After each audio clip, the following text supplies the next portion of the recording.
« 1950, les îles françaises des Antilles plongent chaque jour un peu plus dans la misère. Le baby-boom d'après-guerre n'est pas vécu comme une chance, mais comme un fléau, à l'inverse de la métropole. Plus les familles sont nombreuses, plus elles sont pauvres, et les bidonvilles s'étendent. Je suis né d'une famille de 10 enfants, alors ce qui fait qu'il n'y avait pas beaucoup de sous. C'était pas la joie. Puisqu'il fallait travailler, il fallait s'occuper des enfants, il fallait s'occuper du père et de la mère. Et comme ma mère faisait la couture, alors dans ce cas, bon, je m'occupais de mes frères et sœurs qui allaient à l'école, il fallait faire la lessive, il fallait faire à manger, il fallait tout faire. Moi, je suis l'aînée d'une famille de 7 enfants. C'était dur, très dur. Mon père était marin-pêcheur. Ma mère gardait les enfants, donc de temps en temps elle faisait des petits repassages à droite à gauche pour subvenir aux besoins, mais une vie quand même assez difficile, quoi, parce qu'il y avait quand même beaucoup d'enfants aussi.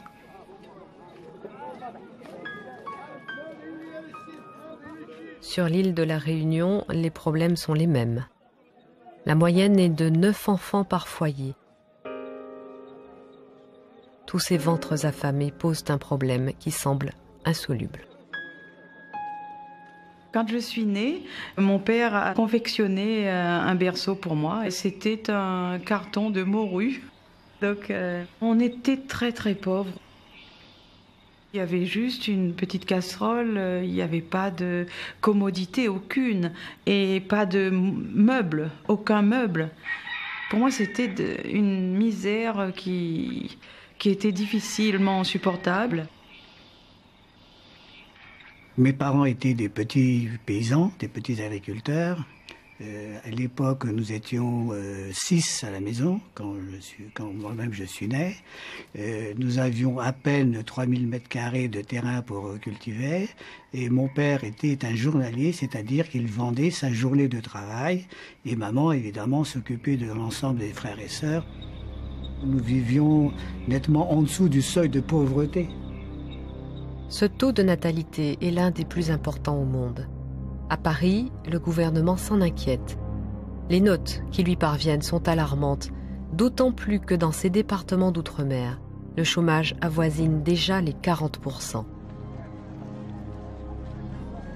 Ancienne colonie française, la Réunion, la Martinique et la Guadeloupe sont devenus des départements d'outre-mer depuis la loi de 1946, mais les espoirs suscités par leur nouveau statut ont vite déçu leurs habitants.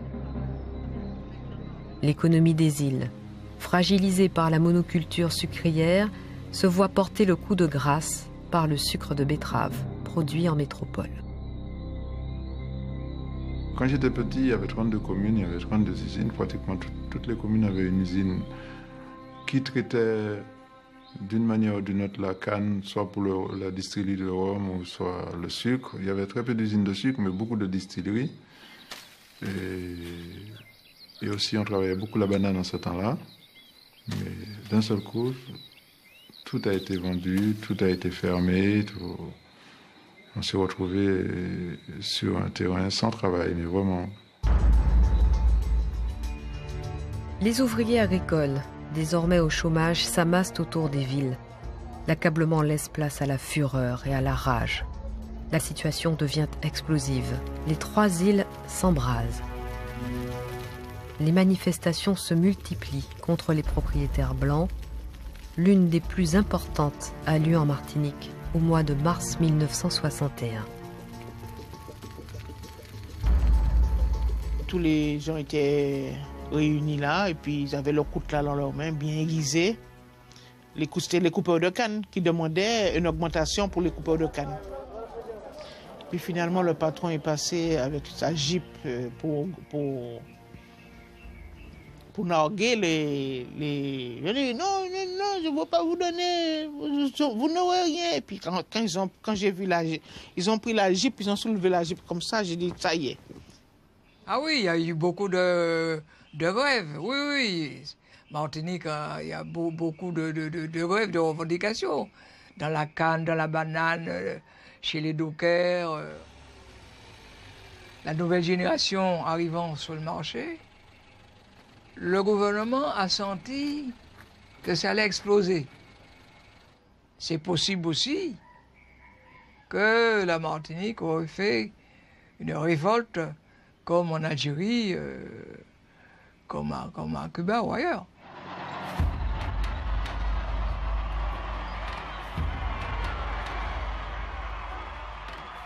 En 1959, à quelques centaines de kilomètres des Antilles françaises, Fidel Castro prend le pouvoir à Cuba.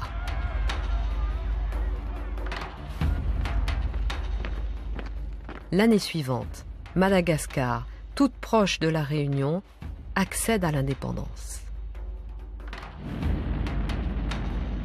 En 1962, c'est l'Algérie qui se libère et la France perd l'une de ses dernières colonies.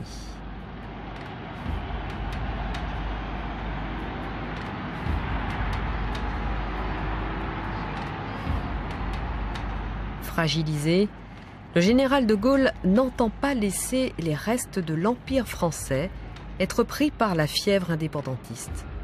Il se rend en personne à La Réunion et aux Antilles françaises pour tenter d'apaiser le climat de révolte. Mon Dieu, comme vous êtes français!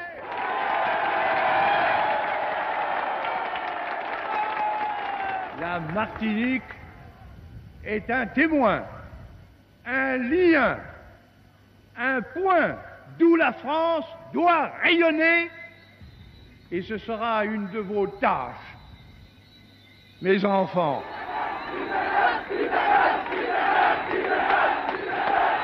Il y avait des gens, des enfants de toutes les écoles, de tous les établissements, tous les parents, tout le monde avait un petit drapeau bleu, blanc, rouge qu'on devait agiter à son passage, oui, je me souviens. Des personnes d'un certain âge ne disaient pas le général de Gaulle, mais Papa de Gaulle. Le général de Gaulle calme momentanément la colère des Martiniquais. Mais si sa popularité reste intacte, il sait que rien n'est résolu. Un important mouvement politique mené par le Parti communiste remet en cause la domination coloniale à La Réunion. Les vieilles rancunes contre l'esclavage refont surface et le désir d'autonomie menace. Une crise sociale et une crise politique sont venues montrer la nécessité urgente d'en finir et le plus rapidement possible avec l'oppression coloniale.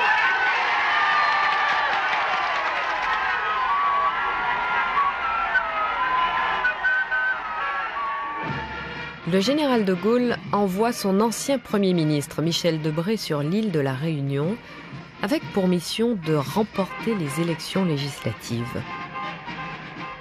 Aussitôt arrivé, Debré se lance dans la campagne électorale. C'est l'homme qui a été choisi pour représenter la nation.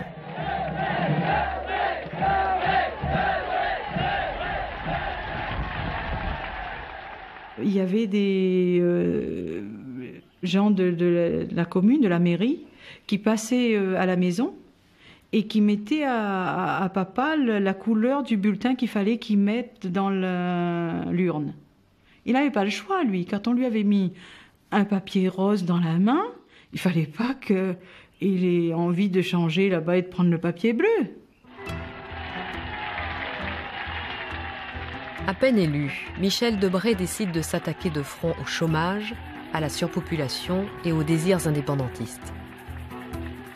Il crée un organisme unique censé à lui seul régler tous les problèmes de la Réunion, mais aussi de la Martinique et de la Guadeloupe. Le 7 juin 1963, le Bumidum ouvre ses portes. C'est le Bureau pour le développement des migrations des départements d'outre-mer. Il propose aux plus démunis de partir en métropole en échange d'un emploi dans la fonction publique. Les jeunes, pour qui la France est un Eldorado, sont aussitôt séduits.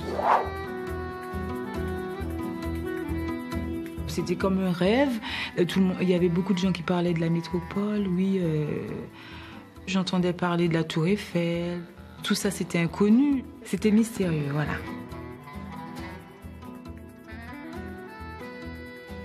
Et l'image que j'avais quand j'étais en Martinique, eh bien, la France était bien parce que je voyais des gens qui arrivaient de France, qui passaient. Ils étaient bien par rapport à nous.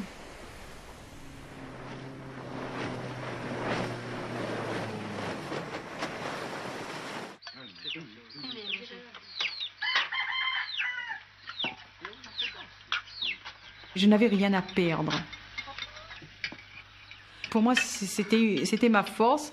Je n'avais qu'un défi, sortir de cette misère et réaliser ce rêve d'enfant, de pouvoir donner à manger à mes enfants, pouvoir avoir une situation acceptable, quoi.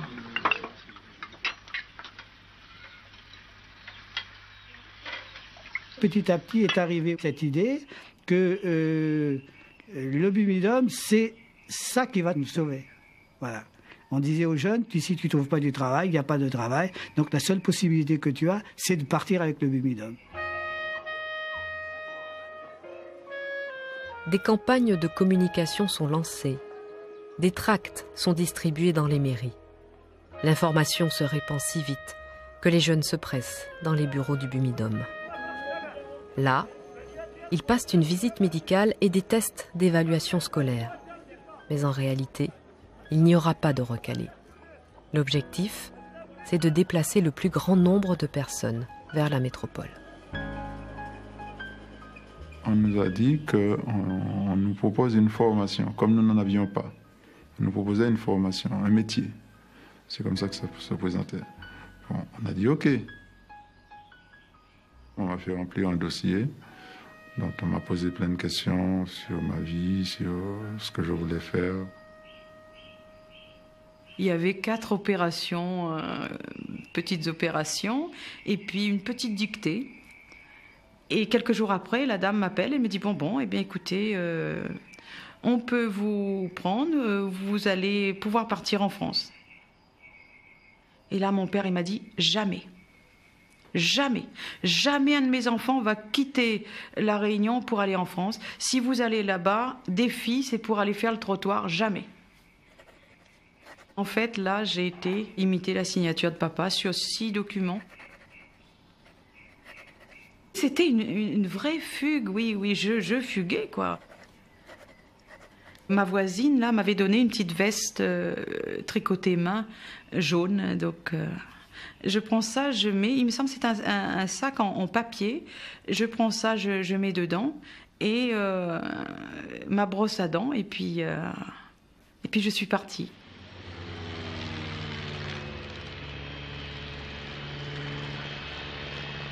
Au moment du départ, évidemment, le cœur était gros, puisque c'était la première fois que mes 2 frères et moi, nous quittions nos parents sans savoir quand est-ce que nous les reverrions.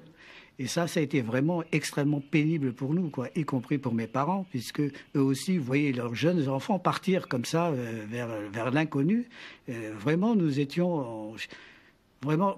Le mot triste n'est pas le mot exact, mais vraiment profondément émus, en sachant est-ce qu'on se reverra. C'était la question qu'on se posait, est-ce qu'on se reverra, quoi. Et la preuve en est, c'est que nous n'avons pas revu notre mère.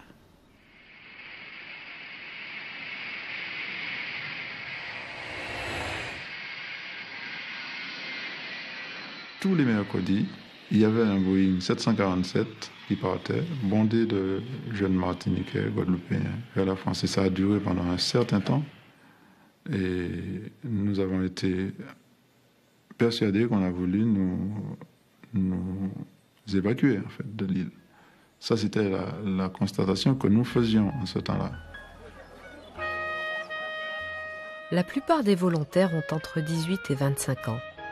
Sans diplôme, ils sont souvent les aînés de familles nombreuses et pauvres.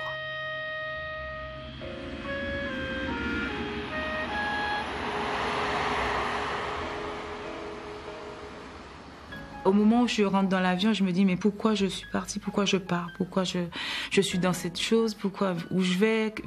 Je me pose plein de questions, mais vraiment des choses qui se bousculent. Je me sens vraiment perdue. Je suis partie le 12 septembre 1972. La date, elle est ancrée, hein. On ne peut pas oublier ça en fait. C'est un jour unique. Ma mère, elle m'a donné un bracelet que j'ai toujours gardé. Mon père m'a donné un billet de 100 francs à l'époque, c'est tout ce qu'il avait. Il n'y avait pas grand-chose. Il m'avait donné un billet symbolique de 100 francs. Vous imaginez, je pars avec 100 francs en poche, dans un pays que je ne connais pas, qui est immense et tout ça. Mais bon, lui-même, il ne sait pas. Personne ne le sait, en fait. C'est inconnu pour tout le monde. Et 100 francs, mon père qui me donne... Ma mère un bracelet, et puis bon, mes autres frères et sœurs qui sont là, qui me regardent, ils sont tristes. Tout le monde est triste. Ma mère...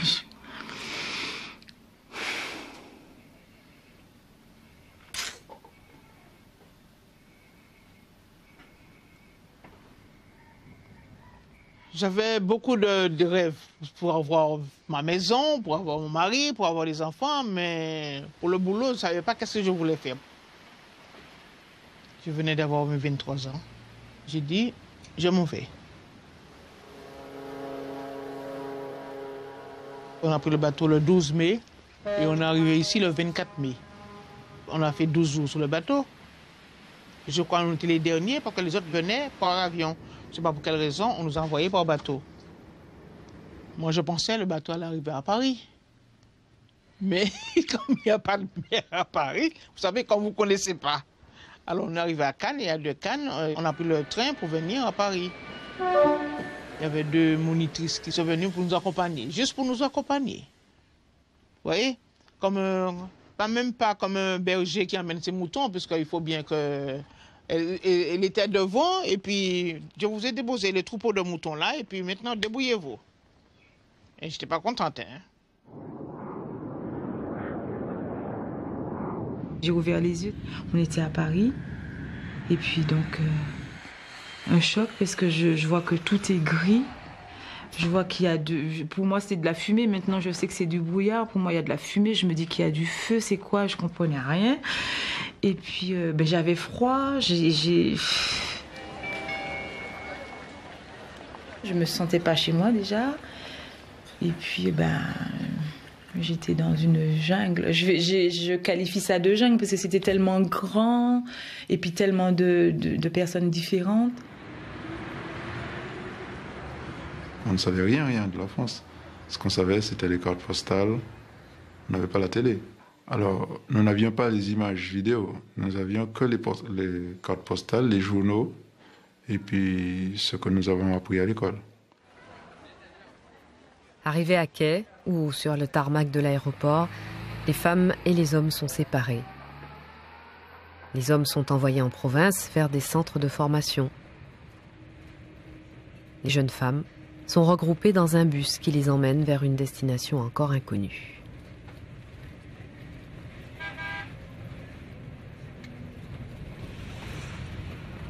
Personne ne parlait, on se regardait, mais on ne savait pas quoi dire. Personne ne savait quoi dire.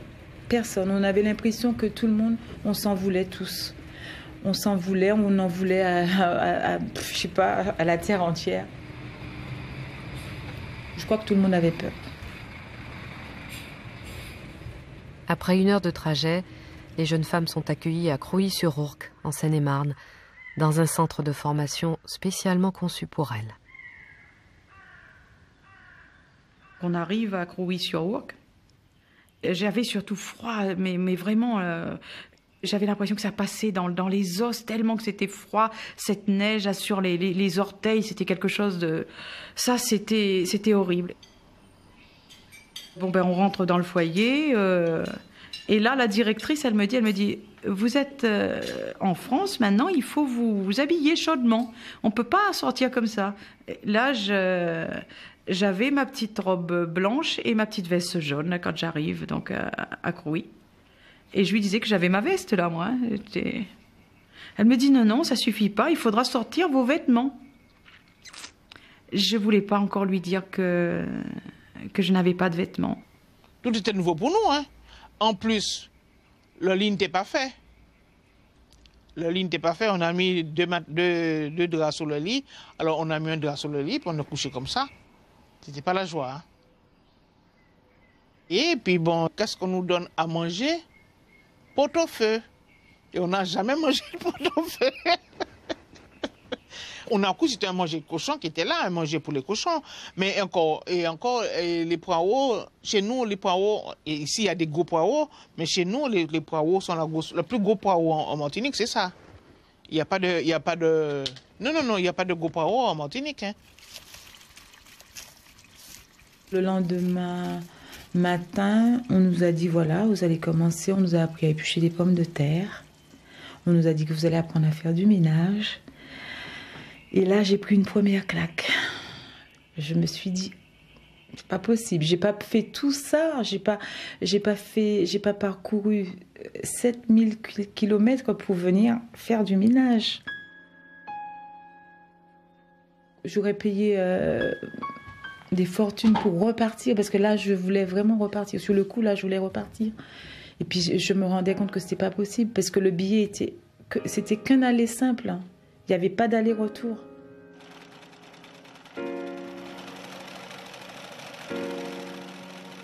Aucun retour n'est prévu pour les migrants arrivés avec le Bumidum.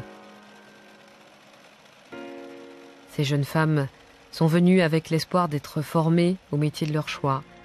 Elles s'imaginaient devenir institutrices, secrétaires, infirmières ou aides-soignantes comme Géronise. Au lieu de cela, toutes leurs journées sont identiques, planifiées et régies par une discipline stricte. Leur déception est immense.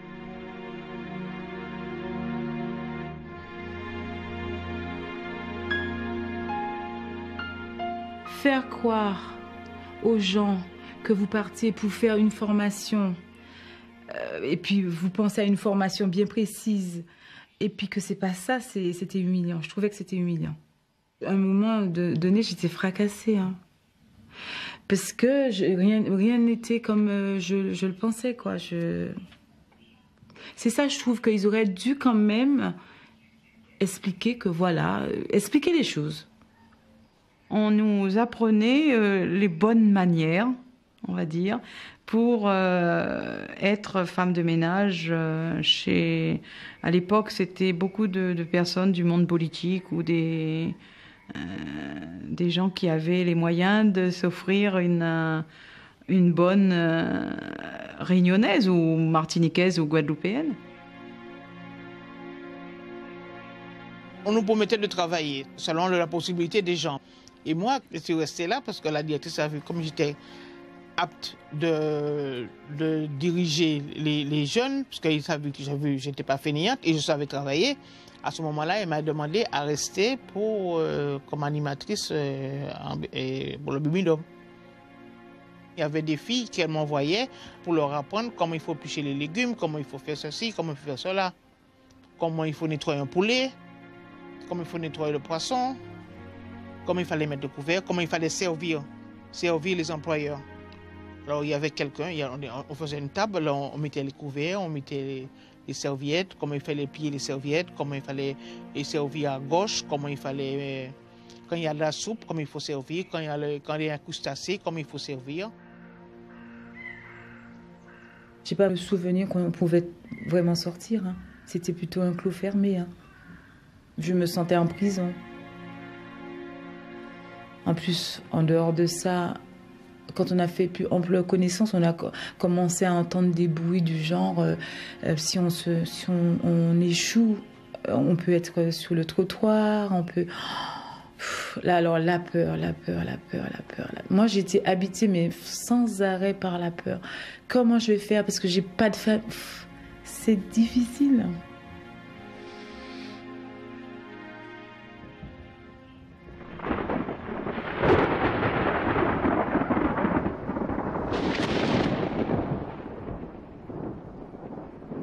Je n'ai vu des bagarres, je n'ai séparé des bagarres. Mais oui, parce que elle ne donnait pas du vin, mais on donnait de la bière. On donnait de la bière aux filles.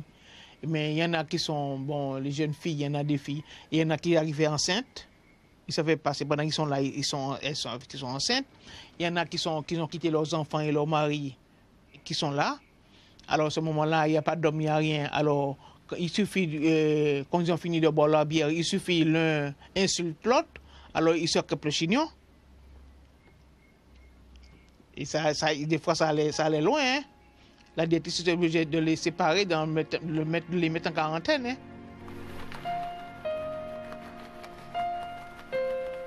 Tous les samedis, la directrice du foyer nous demandait de nous faire belle ce jour-là pour les futurs employeurs qui venaient choisir leur personnel, quoi. Et j'ai une copine qui avait donc été dans la famille Debré. Et moi, j'avais été choisie par Madame Mesmer à l'époque. Alors moi, j'avais remis ma petite robe blanche et ma petite veste jaune. Et j'étais contente, moi, ce jour-là, j'étais vraiment contente de savoir que j'allais déjà pouvoir travailler, qu'il y avait quelqu'un qui m'avait choisi. Pendant que des jeunes filles défilaient, il y avait le public employeur qui était là, quoi. Et le public employeur choisissait, quoi. Et ça m'avait fortement marqué parce que je venais de lire quelques jours avant comment on présentait les esclaves. Je me dis, c'est marrant, c'est exactement de la même façon, quoi. Toutes ces dames du 16e arrondissement qui étaient assises là et qui regardaient les autres défiler. Voilà, ça m'a... cette image me reste encore aujourd'hui, quoi.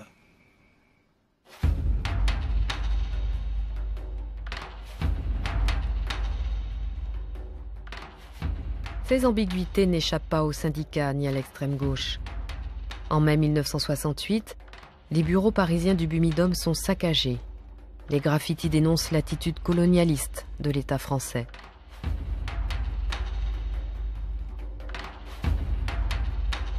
Mais rien n'y fait. Le Bumidum continue son œuvre et l'administration se félicite de ses succès. Les courbes, les rapports et les chiffres mettent en valeur l'ampleur de la migration.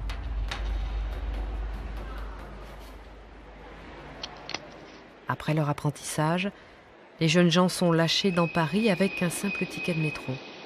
À eux de se débrouiller, et tant pis pour les promesses d'emploi garanties et d'aide au logement.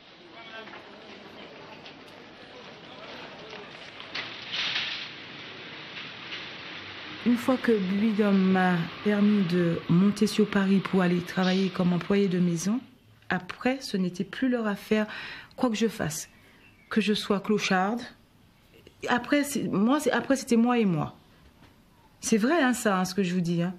Que je sois clocharde, que je sois prostituée, que je sois institutrice, c'était plus leur problème. Le Bumidum disait que vous étiez logé, et quand les gens arrivaient à Paris, ils avaient une petite chambre de 4 mètres sur 2 mètres 50. Et c'était ça le logement. Et vous deviez travailler pendant un certain temps pour faire assez d'argent pour chercher un appartement. Je me levais très tôt le matin, je prenais le Parisien par exemple. Je regardais, je voyais qu'il y avait un appartement à tel endroit, je téléphonais, on me disait OK. Et quand je venais, dès qu'on voyait que c'était un noir, on me disait non, c'est pris.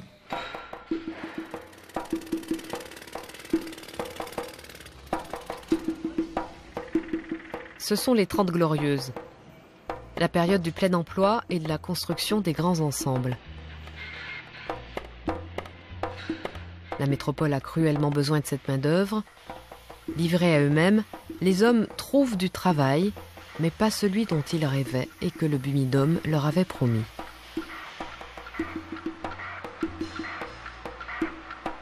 C'était très facile de trouver des petits boulots à droite, à gauche, parce qu'ils en cherchaient vraiment dans, je sais pas moi, dans 3 rues. Je n'ai travaillé que dans 3 rues, quoi. J'ai fait des petits boulots à gauche, à droite. J'ai été repasseur, j'ai été livreur, j'ai été tout ça pour me permettre toujours de pouvoir poursuivre mes études. Voilà. Je rêvais d'être fonctionnaire à l'époque. J'ai commencé dans l'hôtellerie, j'ai travaillé à l'usine. En premier temps chez Citroën, en deuxième temps chez Simca. Difficile à oublier Simca parce que c'était le bagne, malgré ce qu'on disait. La France était en plein développement, hein, il ne faut pas oublier ça non plus. Et vu le choix des métiers qu'on nous proposait, c'était le bâtiment, c'était la mécanique, c'était les PTT pour l'administration. Les migrants du Bumidum trouvent surtout des emplois dans l'administration qui ne recrutent que des Français. 1 Antillais sur 2 et 1/3 des Réunionnais deviennent fonctionnaires aux postes les moins qualifiés de la fonction publique. À l'époque, les jeunes Français et les jeunes Françaises dénigraient la fonction publique. Ils ne voulaient pas travailler dans la fonction publique. La majorité des jeunes métropolitains d'époque refusaient des emplois au PTT, à la SNCF, à la RATP et dans les hôpitaux. Donc on est allé chercher des Français là où ils étaient, particulièrement à La Réunion et aux Antilles. On avait cette priorité parce qu'on parlait français, on était chrétiens.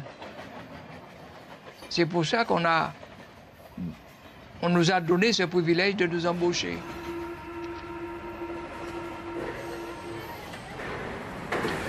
J'ai rencontré une amie à moi qui travaille à la RATP. Elle m'a dit, pourquoi tu ne fais pas une demande? Alors j'ai fait une demande. 8 jours après, la RATP m'a appelé. Alors quand je suis entré, ça ne me plaisait pas, mais faire des petits trous. Alors j'ai fait des petits trous, mais j'ai dit quand même, je suis travaillé. Je suis à l'administration. J'avais mon calot, ma blouse bleue. J'avais ma blouse bleue, je travaillais. Et puis tu me dis, ah, c'est ça que tu fais. Et j'ai rencontré des copines à moi, parce que quand vous faisiez des petits trous, on vous envoyait dans n'importe quelle station. Ah, c'est ça que tu fais, tu n'as rien à faire. J'ai dit, mais ça fait rien. À la fin du mois, j'ai une paye. Alors, faites ce que vous voulez, mais j'ai une paye à la fin du mois. Ne vous inquiétez pas de moi. Fallait être combatif, quoi. Fallait être combatif. Fallait garder la tête hors de l'eau pour y arriver. Pour donner l'exemple à mes frères et sœurs. Parce que bon, chez nous, aux Antilles, on dit que l'aînée, si elle prend le chemin tortueux, les autres suivent derrière. Donc moi, j'avais tout un travail à faire par rapport à ça. Donc, La première génération de migrants étant installée en métropole, le Bumidum intensifie son action. Il encourage les regroupements familiaux. Ceux qui le souhaitent peuvent faire venir un membre de leur famille, contribuant ainsi à l'accumulation des foyers modestes dans les banlieues qu'ils ont construites et où ils habitent désormais.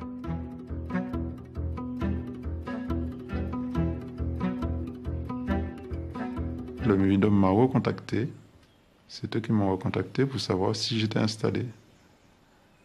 Et quand j'ai dit que j'étais installé, ils m'ont proposé de faire entrer, si je voulais faire entrer ma copine avec l'enfant qui était resté en Martinique. J'ai dit oui et ils ont fait le nécessaire.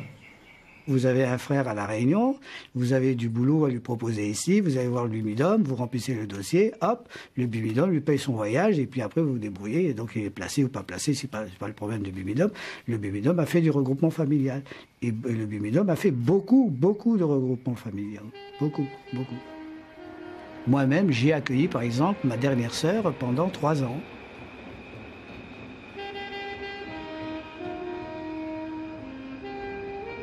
Cette nouvelle main-d'œuvre vient grossir les rangs des premiers arrivants. Ouvriers dans les usines de voitures, agents à la RATP, à la SNCF, dans le secteur du bâtiment, dans les mairies ou à la poste, tous se répartissent selon les besoins de l'économie. Très vite, on oublie que ce sont des Français venus d'ailleurs. On les confond avec les travailleurs immigrés arrivés eux aussi dans les années 60 et 70. Le peuple réunionnais, du fait de notre histoire et du fait de plusieurs ethnies, ressemble aux Maghrébins. Et quand ils viennent ici, ils sont surpris que les Maghrébins vont vers eux pour leur dire bonjour. Et ils ne comprennent pas, quoi. Et ils disent, mais je suis français. Et l'autre ne comprend pas parce que physiquement, il lui ressemble, quoi. Ici, les gens, ils ne font pas la différence entre Antillais et l'Afrique. Hein. Vous êtes noir. Hein. Ils mettent tout le monde dans le même sac. Hein. Ils ne font pas de différence. J'étais pas migrante en fait. Pour moi, c'était plus les gens qui sortaient d'Afrique qui étaient migrants. C'est bizarre, hein? Moi, j'étais pas migrante puisque j'étais française. Sauf que j'étais migrante puisque c'était une migration quand même. Moi, à l'école, ce qu'on m'a appris, c'était mes ancêtres étaient gaulois.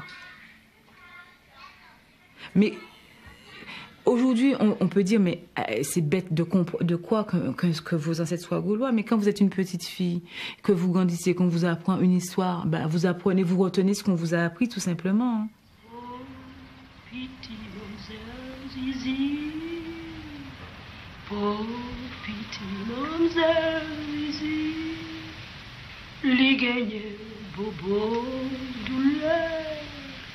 Dans son petit cœur. Aux problèmes identitaires s'ajoutent les violences du déracinement et du racisme. Ces migrants d'outre-mer, dont l'histoire est absente des manuels scolaires, ne trouvent pas leur place parmi leurs compatriotes. On ne les considère pas comme des Français à part entière. Alors, pour adoucir le quotidien, Réunionnais, Martiniquais et Guadeloupéens se retrouvent entre eux dans des foyers, des associations ou des fêtes. Dès qu'on avait l'occasion de connaître un Antillais ou une Antillaise, on se créait une petite famille, ça faisait une petite famille. Et puis après, ça mettait de la chaleur, ça nous aidait, si vous voulez, à surmonter la distance avec nos parents, en fait. C'est pas qu'on veut faire des clans. Je crois qu'à l'époque, c'était important qu'on soit ensemble parce que tout était tellement inconnu. Et puis, on ne connaissait pas encore de métropolitains vraiment qui viennent vers nous. Donc, à l'époque, moi, je crois que c'était incontournable.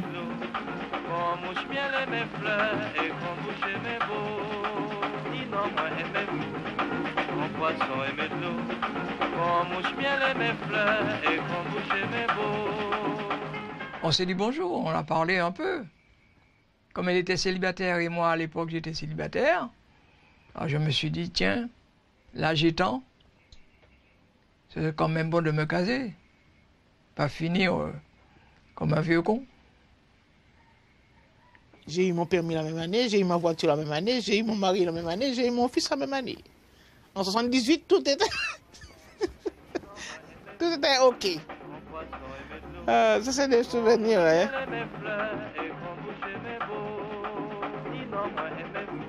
Je ne pense pas que les métropolitains étaient appelés à nous accueillir pour la bonne raison que on n'a jamais expliqué aux gens pourquoi il y avait tant d'Antillais. Parce que souvent, ils se sont posé la question pourquoi il y a tant d'Antillais, pourquoi il y a ce type, pourquoi tant de Noirs, patati, patata. Et si les gens étaient préparés, C'est des questions que n'aurait pas dû se poser. C'est vers les centres hospitaliers, où la main-d'œuvre peu qualifiée fait défaut, que la majorité des Antillais et Réunionnais est dirigée.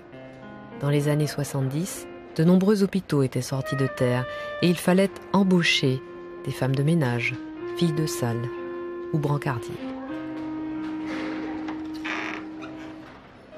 On est arrivé, j'ai envie de dire, presque en masse quoi, pour le petit hôpital. Ça faisait beaucoup de gens de couleur qui arrivaient en même temps, quoi. Moi, je faisais partie d'une des plus claires, mais les Guadeloupéennes, les Martiniquaises, il y en avait même des Réunionnaises, beaucoup plus foncées, noires de peau que moi. Un jour, j'aurais presque demandé qu'on me coupe cette partie de bras, parce qu'une dame m'avait craché dessus, et en plus elle l'avait préparé, quoi. Hein. C'était pas quelque chose qu'elle faisait parce que elle n'avait pas pu faire autrement. On était très très dépourvus de lieux où on aurait pu poser ça, pas de famille avec qui je peux partager ou... Donc c'était vraiment très très difficile. Et c'est vrai que dans notre groupe, eh bien, il y a eu, j'ai eu une copine qui s'est suicidée en se jetant d'un immeuble à Lyon.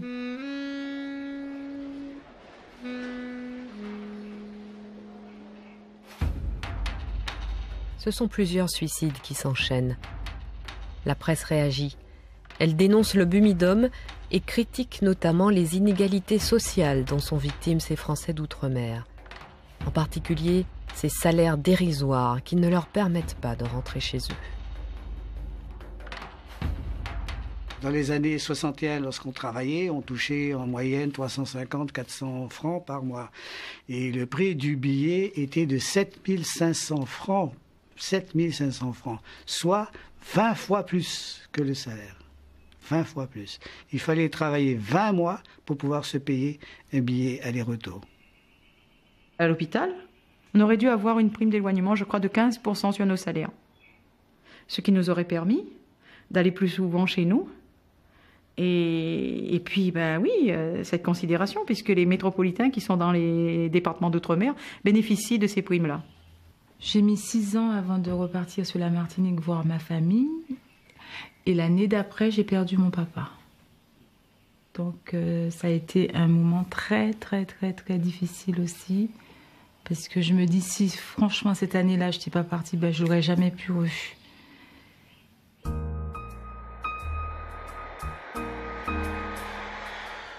Pour compenser les sacrifices, l'État met en place les congés bonifiés. Un billet d'avion, offert tous les 3 ans, permet aux fonctionnaires de passer 2 mois de vacances avec leur famille restée au pays. Quand on retournait là-bas, les gens n'osaient plus nous adresser la parole. Parce qu'on était inaccessible, parce qu'on était riches, nous, maintenant. Moi, ça me choquait, parce que les amis ne comprenaient pas, personne ne comprenait que c'était faux. C'est toujours pareil, ce fameux mythe, l'image de la France. Ah oui, sorti en France. On regarde comment vous êtes habillés. Ah tiens, dis donc, il est comme ci, il est comme ça. Parce qu'on s'habille propre quand même, pour voyager. Mes cousines étaient vraiment très axées pour le Bumidum, c'est-à-dire voulaient absolument venir en métropole. Elles voulaient venir parce qu'elles avaient vu, comme moi, les belles images. Elles avaient vu aussi certainement des copines à elles qui sont revenues en vacances. Et comme chacun sait, lorsqu'on part en vacances, normalement, on se montre comme quoi on a réussi. Donc on montre plus que ce que l'on est en définitive. Et je leur disais, si vous venez ici en métropole, voilà ce qui vous attend. Et même quand vous décrivez la réalité, comme je l'ai fait à mes cousines, eh ben, elles ne vous croient pas, quoi. Donc, c'est-à-dire qu'elles ont ce rêve dans la tête, et puis, eh ben, la réalité, on n'est pas prêt à l'écouter. L'accroissement du chômage en métropole à la fin des années 70 remet sérieusement en cause l'utilité même du Bumidum. L'État ralentit l'émigration et en 1982, François Mitterrand le supprime définitivement. Mais le bilan est impressionnant. En moins de 20 ans, 160 000 Antillais et Réunionnais ont quitté leur île natale. Même si un grand nombre d'entre eux a finalement réussi son enracinement en métropole, l'espoir de retour ne les a jamais quittés.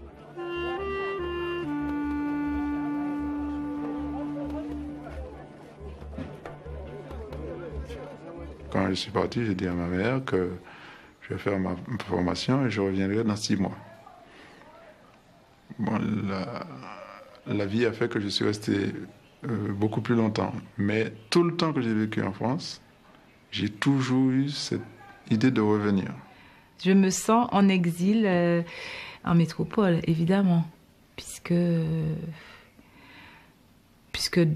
par le fait que je sois partie, j'ai quitté mon pays comme ça, je suis déracinée, donc forcément je me sens en exil. Le but final de toute façon, c'est de repartir, finir là-bas. Cette génération de migrants a dû attendre l'âge de la retraite pour réaliser son rêve de retour au pays. Mais là encore, les choses ne se passent pas aussi bien qu'ils l'espéraient. Au fond, ils ont le sentiment de n'être ni d'ici, ni d'ailleurs. En Martinique, on me dit que je ne suis pas antillaise. Parce que j'ai pris du bon. J'ai pris ce qui est bon. Je n'ai pas pris ce qui est mauvais, j'ai pris ce qui est bon. Alors, ils trouvent que je suis trop française. Je suis la française noire. Puisque j'ai des manies de française. Je n'ai pas des manies d'antillaise. On nous appelle les négropolitains, il me semble. Les négropolitains, je ne sais pas qui c'est qui a inventé ça. Mais ça ne me gêne pas. Hein. Ça ne me gêne pas. En fait, j'ai l'impression qu'ils nous en veulent d'avoir quitté le pays. C'est ce que je ressens. On n'aurait pas dû donner l'air de dire vous êtes partis, restez-y.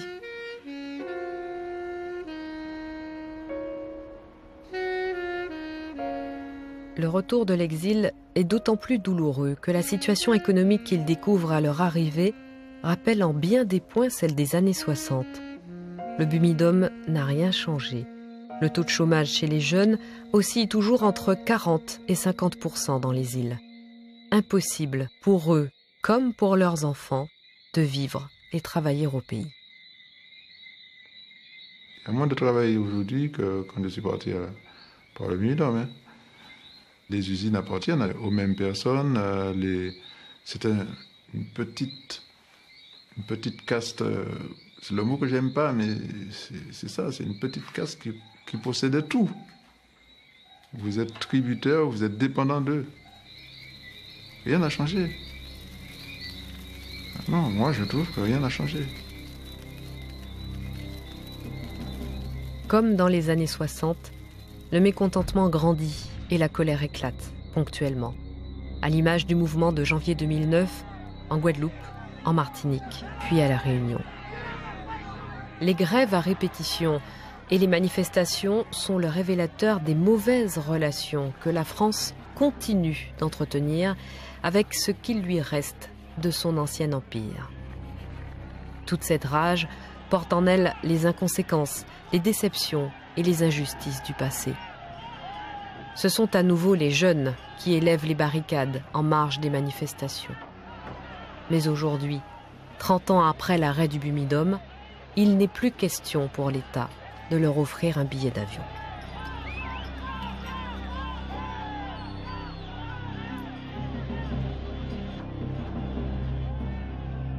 Au lieu d'apporter du bien-être, du travail aux jeunes du pays, on les a apporté le Bumidum pour vider le pays. Alors évidemment,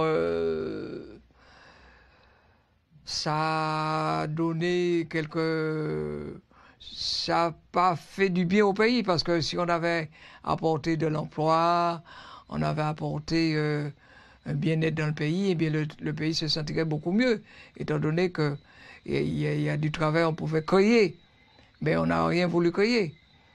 Le Bumidum quand même restera dans nos mémoires une manipulation, parce que on ça nous est tombé comme ça dessus.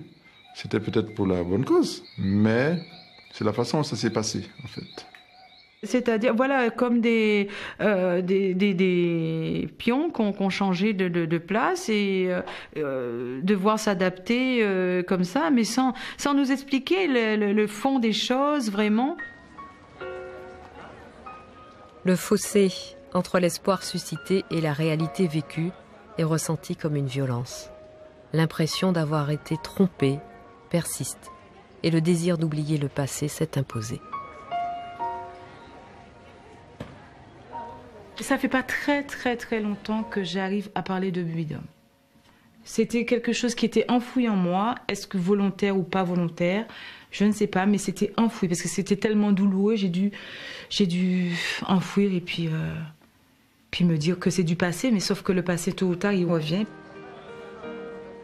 Murés dans ce silence, les femmes et les hommes du Bumidum cachent souvent cette histoire à leurs propres enfants.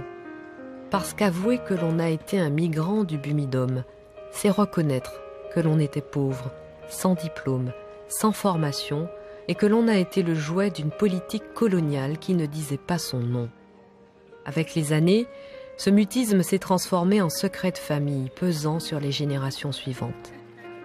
C'est pourquoi Géronise a décidé de rejoindre sa fille aînée, Corinne, pour lui confier enfin la part manquante de son histoire. Mais maman, qu'est-ce qui a fait que tu n'en as pas parlé auparavant?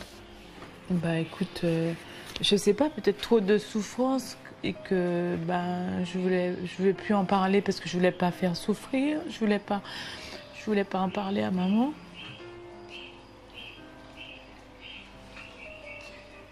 Et voilà, donc ce que je pensais aujourd'hui, c'est qu'à l'époque où peut-être toi, tu aurais besoin de certaines réponses à certaines questions, j'ai pas pu te les donner parce que c'était tellement douloureux que j'ai tout enfoui et puis que le cerveau il m'a joué ce tour-là et puis je vivais comme ça, mais c'était là quoi. Et puis te donner des réponses. Par exemple, je me rappelle quand tu étais partie à la maternelle ou je sais plus, tu t'es revenue, tu m'as dit, tu pleurais et tu m'as dit maman, on m'appelle la Noiraude. Et j'étais en train de te dire mais non, tu sais, j'essayais de relativiser les choses, mais en même temps c'est peut-être pas ça que tu avais envie d'entendre. Mais non, c'est pas, il n'y avait pas de secret en soi. C'était, j'étais dans un combat toujours avec moi-même, hein, tu sais.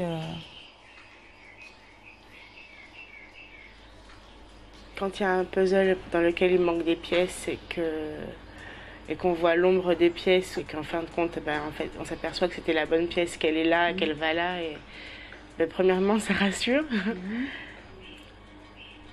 Je pense que ça va contribuer à me donner confiance en moi.